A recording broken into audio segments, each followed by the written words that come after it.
Hello, everyone. I'd like to welcome all of you back to Ohio Exopolitics. I'm your host, Mark Snider, and we are broadcasting live from the beautiful Dillon State Park here in East Central Ohio. I'd like to remind all of you to please press the follow button, and you'll be notified 1 hour prior to the start of each Ohio Exopolitics. And the music you hear at the beginning and end of each show is performed by your host. As everyone I'm sure is aware of, our guest this evening is Tolec, and his website is AndromedaCouncil.com, and he's going to give us another interesting update on the Reptilian basis. And I'd like to welcome Tolec back to the show. Tolec, how are you this evening? Hey, Mark, how are you? I'm doing great, sir. It's good to hear your voice, and how's life treating you these days? Doing good. It's been very busy, and been a very busy couple of weeks. I mean, it's always busy, but I'm sitting here watching the number of people climb up on the chat room. We've crammed 123 people in now. Oh boy! And the callers are lining up on the switchboard. But I know you want to give an update before we start taking calls. Sure. So I'll let you take the stage at this point. Go ahead. Okay, you're very kind. Then what I'll do is I'll provide as brief as possible, abridged version of the whole report. It's an ongoing report. It's not finished yet because they haven't completed the actual destruction part of the final undersea base. But it's been ongoing since the late evening of Friday, March the 9th. And so I'll pick it up from that point in time. There were, I use an Earth term, at least as military guys would understand it. There was a Delta strike force of about 100 combined people from Procyon and the Andromeda Council.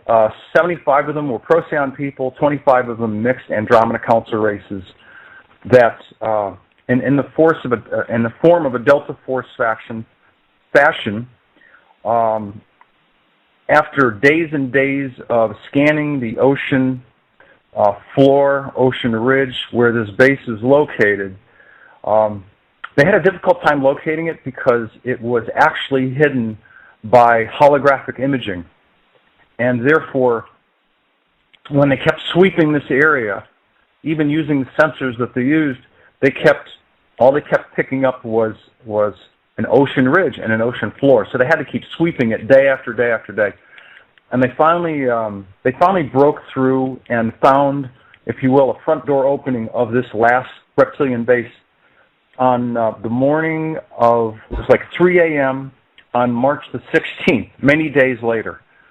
What they found was a massive, complex undersea base. It was far bigger than they could have anticipated.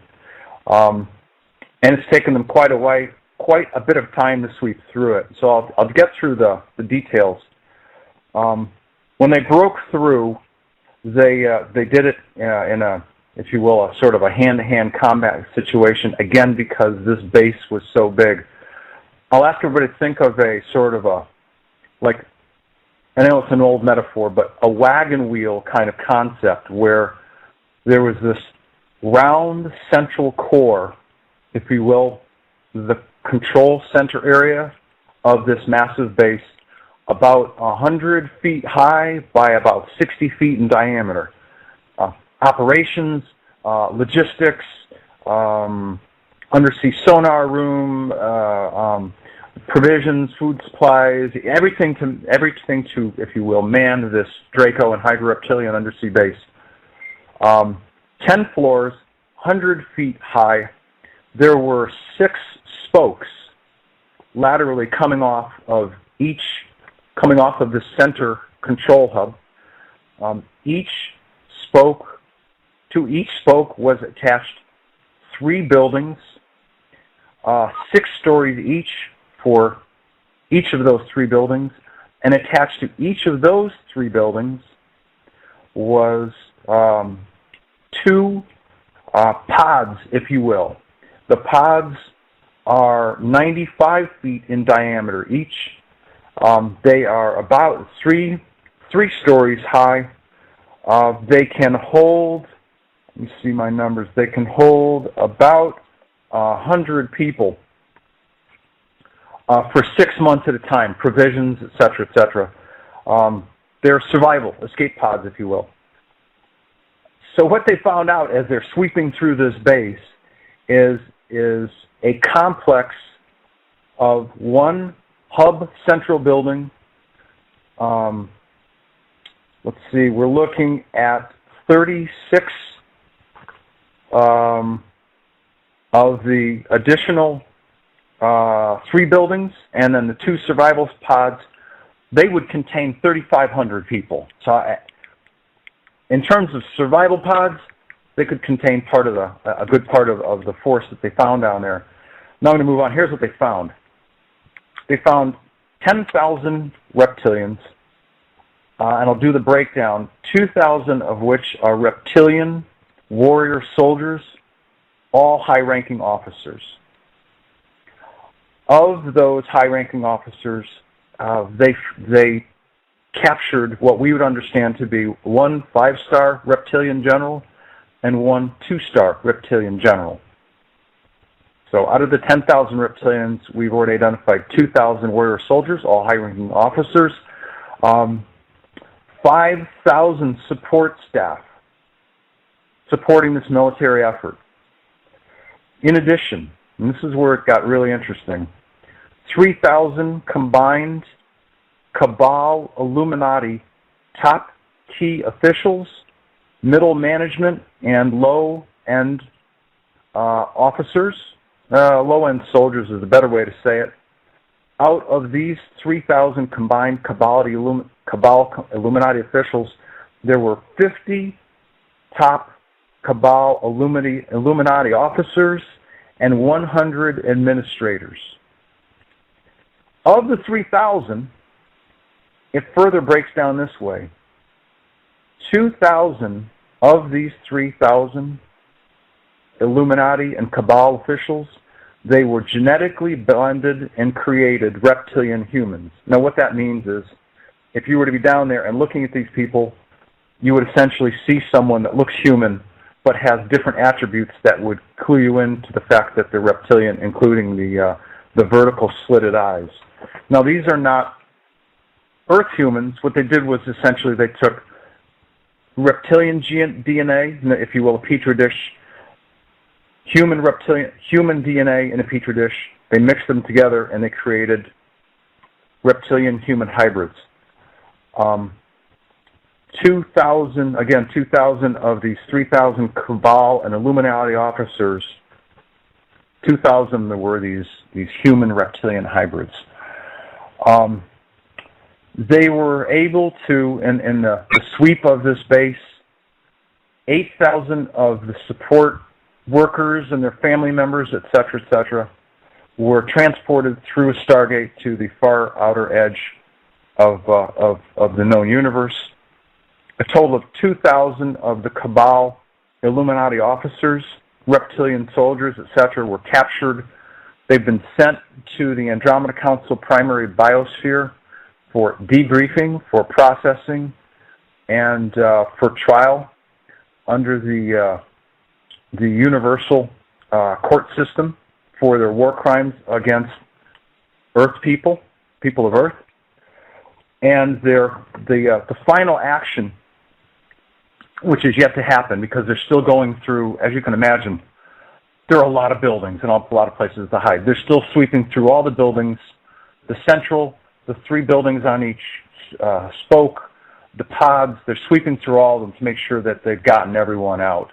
And the last action will be to blow the base up. And as I've indicated on the Andromeda Council website, the indicator for blowing the base up, for its final destruction, will be a light ball, an energy ball. Some people know it as an orb. It'll be roughly 8 to 10 feet in diameter.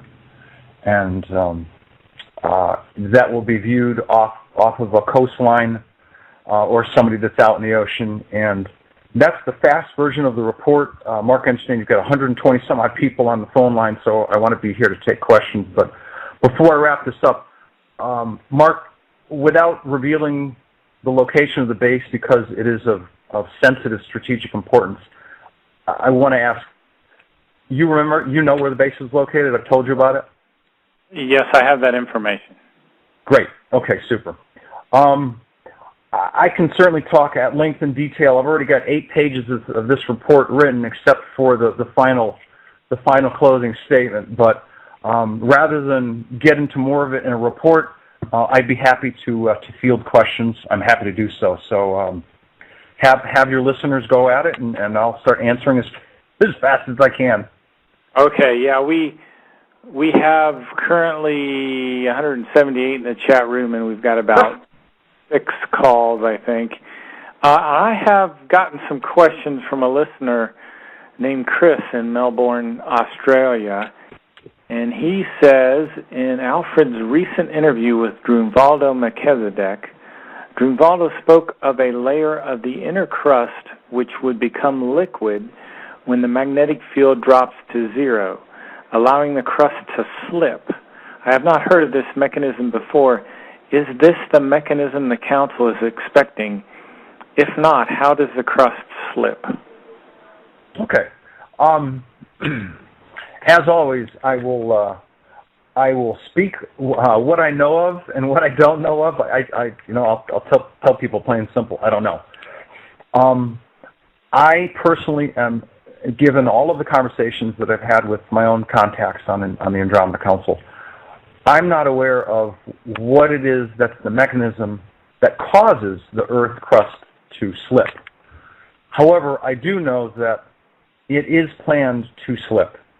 And sometime between this conversation today and January of 2014, I anticipate somewhere in the early 2013 time frame, the crust of the Earth will begin to move and continue to move such that you could call it 15 minutes, or you could call it 100, I want to make sure I say this right, 90 degrees.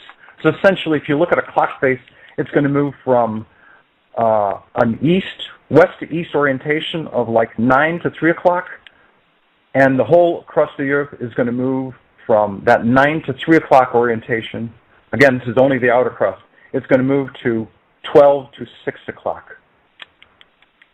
Again, I don't know all of the reasons why, but as part of the manifestations of the Earth changes, that's one of the things that's on tap to happen.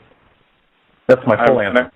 I've got a question from the chat room. MD Hutch99 says, the 6-mile deep earthquake in Australia, was it part of the Pine Gap complex being taken out? Quite honestly, I'm not aware of this 6.0 Australia earthquake. Did it happen recently? I have no idea. I'm just passing out. Okay. I know that the 2 Draco and Hydra Reptilian undersea bases that were taken out back in, I want to say late November, early December of last year. In terms of undersea bases, those have been taken out. They were small bases. It was easy to take them out. It was not a difficult effort, but they're gone. My current understanding is that the Pine Gap base, which is above ground in the Alice Springs area, is still operational. That is not a reptilian-run base. That is an Earth bad guy, military, cabal, Illuminati-run base. Yeah, they have HARP weapons there. They test new flight systems. They also test new kind of energy laser systems. That's pretty much the focus of that base, based on everything I've learned, and they're under close watch. As of 1 month ago, that's what I learned about the Pine Gap base in Australia. Okay, I'm going to start taking calls now. Okay. First caller I'm speaking with